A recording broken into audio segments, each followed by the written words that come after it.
slide that introduces myself. Hey, I'm looking at the wrong screen. Okay, perfect.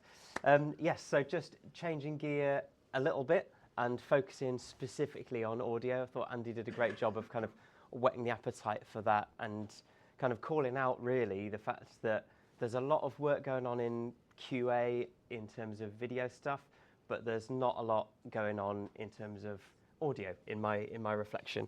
And that's something as a company that we've addressed. So you probably don't know, probably never heard of Salsa Sound because we're a small company. We're actually a UK startup, spin out from Salford University about 7 years ago.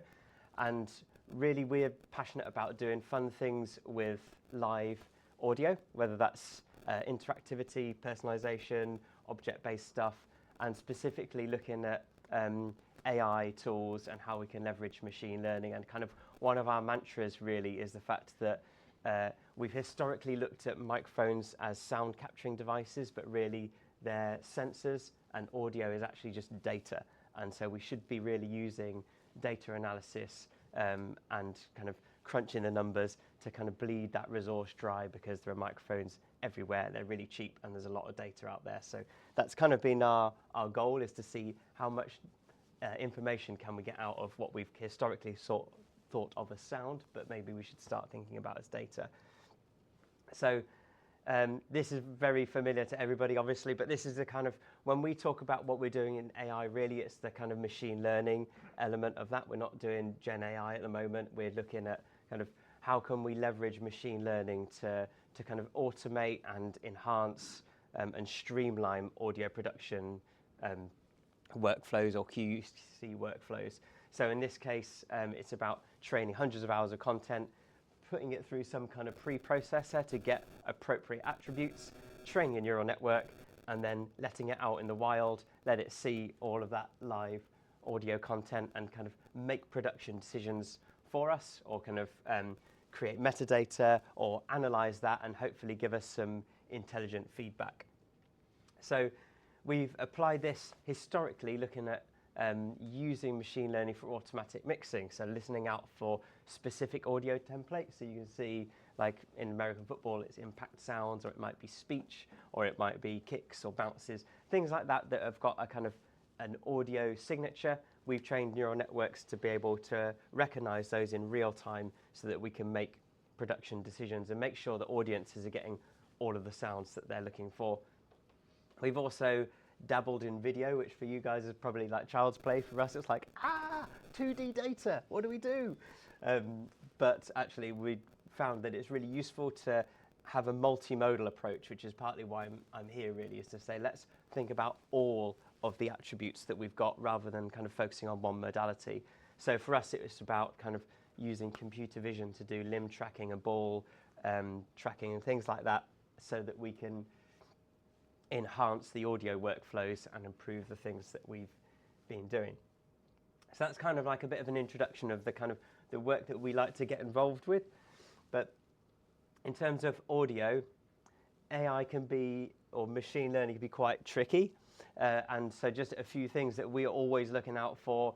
I guess one of the key things for us, it's less about the network architecture, but more about the information that you give it in the first place. So looking at what is that pre-processor, how can we create a representation and a normalization methodology that best suits the application that we're looking for. And rather irritatingly, it tends to not be a one-size-fits-all, and maybe the architecture of your neural network, or kind of what kind of processing block you might want, is different depending on the data that you've got, whether it's a kind of a 1D audio stream, or whether you're looking at a preprocessor that is, a spectrogram like I showed in the previous slide, things like that. So there are some challenges. Another huge challenge for us is definitely been data sets. And again, Andy alluded to things like where you've got very uncommon problems that maybe it's difficult to even find, 15 cases of it. It's very difficult to train a machine learning model on that kind of limited data. And obviously you get this huge in-bias or unbiased in-bias of data where you're not expecting any event to happen, then all of a sudden some kind of audio anomaly happens. And when you've got, with audio, when you've got 48,000 samples a second, that kind of data imbalance becomes quite a challenge and something that we've worked really hard to kind of address.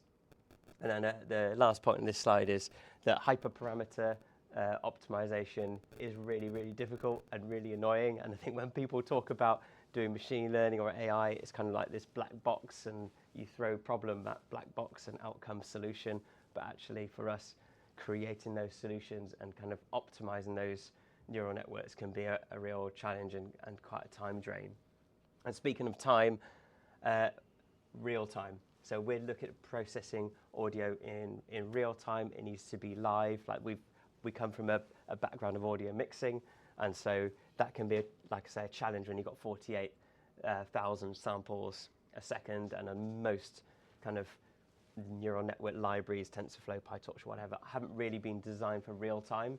So it can be quite challenging to even build them, let alone get them running in real time. So there are some challenges, and where possible, we try not to even use these kind of approaches. If you can use an algorithm, why on earth wouldn't you use an algorithm? Don't throw the wrong tool, the problem with the wrong tool, sort of thing. And some things we maybe reduce the scale of the problem. But for today's talk, really, we're drilling down into audio QC, because as Andy, again, referenced, when you walk into like any sort of MCR, like I've got here, you'll be amazed. It's like sensory overload in terms of the video presentation, and you can look over, tens, hundreds of monitors at a glance, but it's eerily quiet. I don't know if I've just been into like the wrong broadcasters, but I find it spooky. It's like you can hear a pin drop. Obviously, because you cannot listen to 10 streams at once. You can maybe visually inspect 10 things at once, but you cannot listen to 10 things at once. Multiply that by the fact that you've got Atmos representation, stereo, 5.1, all those different formats. It's clear that audio monitoring from a human perspective is just looking out for twinkling faders, and you see some kind of metering, you think, fine, I'm getting something. So the audio QC is very limited, and in my experience, the audio QC for live events is basically people WhatsApping in or tweeting going, this is in the wrong language, or this feed's dodgy, or I've got glitches, that sort of thing. So if we can't have humans listening to all of these things, then we need to have computers, we need to have algorithmic listeners that are monitoring all these streams in real time and then reporting back against some kind of thresholding. It's worth putting some ears around this. We're not talking about trying to fix it on the fly. That might come later, but I think at the moment we're at the point where we want to flag up the issue to an engineer who then comes, checks it, and is able to diagnose and hopefully fix that problem, hopefully very efficiently. And obviously the earlier detection of that, the better. One of the things that we're looking into, so a lot of algorithmic approaches can pick out some objective criteria. If it fades to silence, you don't need to be a rocket scientist to know if it goes to zeros. That's quite easy. Some things are harder, so perceptual elements. So out in Paris over the summer, at the multi-sports event, you might imagine they've got 30, 40 different feeds coming in, and if you wanted to flip through each of those sports, you might want the flavor to be kind of the same. So it's not necessarily saying this feed is wrong and this feed is right, but we want to have a consistent house brand, if you like. That's a real challenge if you've got 50 different people making those mixes. So that's something that's a perceptual element that can be enhanced with some kind of audio QC. But fundamentally, we want to improve experiences for us lot, our viewers at home, so that we get the best possible experience and that we get content as we need it and as we would like it. So doing audio QC, it fits in at the MCR end, like I showed you that image on the previous slide, but actually it's also important that it fits within the production. So rather than wait for the content to be rubbish at the other end and then sort those problems out, why not put it in the broadcast truck and solve the problems before they hit the encoders even. And so you can imagine that in a live sports context, that would be really good. Put it in your broadcast truck, connected in with the audio console as a plugin or something like that, and you can start detecting some kind of early warnings of things that the mix engineer can fix themselves. So it might be wind noise on the microphones or rain noise, or you might have microphone errors or even a user error, like maybe the mixing paradigm isn't quite right. You could say that it sounds like you're overusing your compressor, or your mic gains are too low, and it's kind of stopping us from creating a mix with a bit of punch. Our limiters are being overused, things like that. So obviously, as well, clipping and distortion, those are things that we've trained models to understand distortion artifacts and things like that. And so that could be flagged, like I say, in the truck, or it could be flagged in the MCR. So lots of different things, but this is a lightning talk, so we're lightning through all of them. So I think I've mentioned compressor pumping. Immersive balance is another one, which is potentially got a bit more of the perceptual element of it, but is really important if we want to put out decent Dolby Atmos with height formats and immersive and things like that. And channel mapping and kind of correction against that is important when you've got things like an LFE channel and a speech channel. You can't have those obviously in the wrong places, but surprisingly people do. And then sort of finally coming down to it, really one of the really big issues and one of the things that we're passionately working around is the speech engine. So much of content revolves around the speech, and our experience of it is very well connected with the speech. So having things like an intelligent voice activity detector, or actually detecting who is speaking in this scene, partly for kind of checking against metadata, but also creating metadata, because you could say this is Gary Lineker, it's match of the day, or whatever it is. Things like that you can do relatively easily. And then profanity detection is a big one, and this is something that you, as a broadcaster, you don't want to be the one who's putting out offensive content, and so having something that can do speech to text and then query that against a database of naughty words, for want of a better word, is a useful thing, and then you can re-scramble that speech and send out a kind of sanitized version. And then finally, what we've been working on lately is a speech intelligibility meter. Now this is probably, it's from an audio point of view, is probably the biggest issue that is experienced, and we've all experienced it, right? When you're watching something, any genre, and you can barely hear what's being said, you turn it up, and then all of a sudden there's an explosion and your ears break, and you turn it back down again. All of that kind of thing where you cannot hear what people is being said. It's unintelligible. This is what we are addressing with the speech intelligibility module that fits in with our QC, that's designed to both feed back to a mix engineer to say, based on the way that you're mixing this content, our listeners are going to be struggling to understand this. And this is based on perceptual model combined with a neural network to look at kind of glimpses of speech, like which elements of a sentence are needed in order to have good intelligibility, good understanding of that content. So that's a neat tool that we have at the moment that's kind of focusing on QC at the production side. At the moment, that requires a speech reference, so you're looking at what bits of the speech are being masked. But if you come back in a couple of months, I'll show you the one which doesn't require a reference, and then that's more towards the kind of the distribution side of things. And that's our kind of whistle-stop tour, probably like half a minute over time.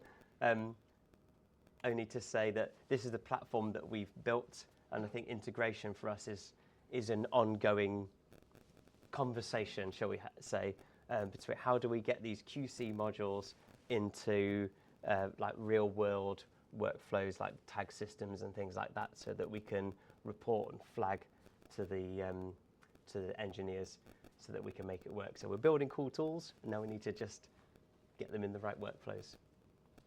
Thank you very much, Rob. We'll give some time for a couple of questions, and then I think it's time for lunch break. Is that okay? Yeah. Hi. Thank you for the very interesting talk.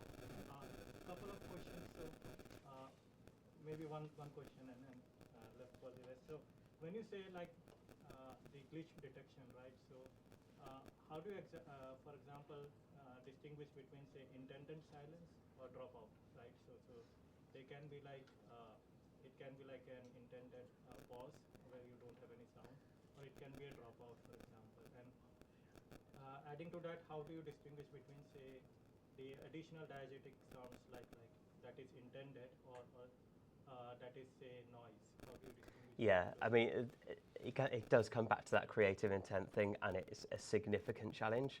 Thankfully, with the silence dropout detection, the clue's in the word, really. It's like dropout, and it's quite rare that you get that huge change in envelope as an artistic choice.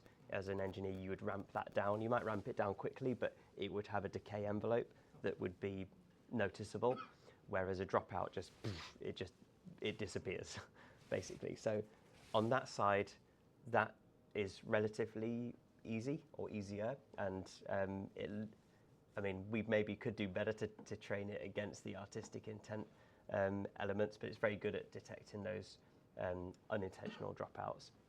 In terms of diegetic sounds that sound like glitches, I don't know how to do that. Like, we probably would flag that as an error at the moment, if I'm being really honest, but we're not fixing it on the fly. So it would probably flag as there's a potential issue, you might want to get some ears around this, but realistically, it would probably only happen once, and so as an engineer, you probably wouldn't bother. It would say, well, this is, audio problems tend to happen cyclically, and so you would have the same thing happening, every second or something, rather than just kind of one-off events. So if they're really sporadic events, it probably isn't enough to go over the threshold of reporting as an error. Maybe we've got like a kind of a 3-stage thing where it's kind of, okay, this is orange, and then red if it's definitely bad. And so that would probably be a kind of a warning or an orange on the console rather than a definitely listen to this. Thank you. Questions? Can I then maybe? Yeah. So how like we saw in the other talk, like these glitches are like very rare. For example, say if you look at the total hours of videos and all, how often do you see these kind of say glitches or issues in audio in general? You see them more in live broadcast than you do in in a kind of OTT context, and mainly they come from actually at the microphone stage. And so it's often if you've got if water has got into a microphone, it starts making horrible noises. So it doesn't happen all the time, but it's significant. And what will happen is the engineer won't know that there's anything going on that microphone until the point that they've already faded it to unity, and it's kind of going or however it sounds. That kind of sound. It's quite realistic. So yeah, it happens enough that we've built up a data set of it, but it's not happening, it happens kind of like every few hours, if you see what I mean. So this is what I mean by the unbalanced data set when you've got an hour's worth of 48,000 samples. That's a lot. Can't do the maths, but it's many samples. Can you map that back to the root cause analysis? Can you do like, say, if you detect a glitch or the issue, can you say what is probably causing that? Is there a kind of like a clean mapping or anything? That's a good question. We'd have to augment our training set to be able to do that. It would be more likely that the position of where the software sits, or where the probes sit, that would tell you.